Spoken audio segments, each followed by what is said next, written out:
When the George Floyd stuff happened, it really affected me.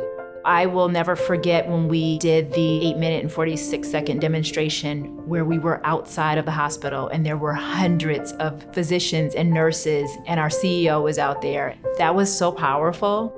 We're here today for George Floyd and so many others who've been killed by systemic racism. It was incredibly important to see that as a physician who works here. My feeling of it was a pride that we chose to be a part of the many that stood out and said something. My other thought was, are we going to continue? My hope was that this was the start of something big. It's really the beginning of a cultural shift. If you have a safe and inclusive work environment that will enable people and staff members to be themselves and show up as the best versions of themselves at work, that will also then reflect on the work.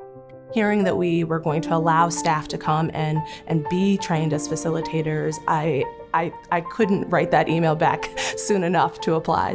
The Bias and Inclusion Ambassador Program is an opportunity for us to be able to bring groups together, to be able to start some difficult conversations about diversity and inclusion. Our role as an ambassador is simply to facilitate conversation so that employees can not only grow individually, but learn and share life experiences with their colleagues. So whether that be race, whether that be gender, whether that be religion, there's just no way that you spend 3 hours talking about the subjects that we're going to talk about and not walk out of there different, and also not walk out of there connected with each other in some way.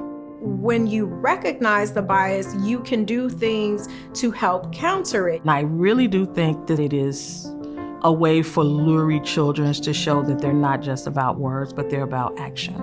It's not just a checkbox. This is going to bring about real change.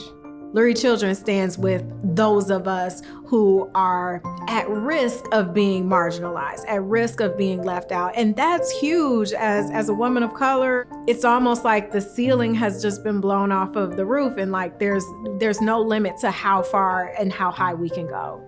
I hope that our patients find comfort in knowing that their child, it really is all for their one, and we're taking everything into account, including bias.